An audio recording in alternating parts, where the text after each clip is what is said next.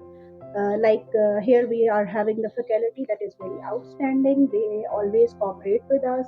Their teaching methodologies and their cooperation with the students is really very outstanding.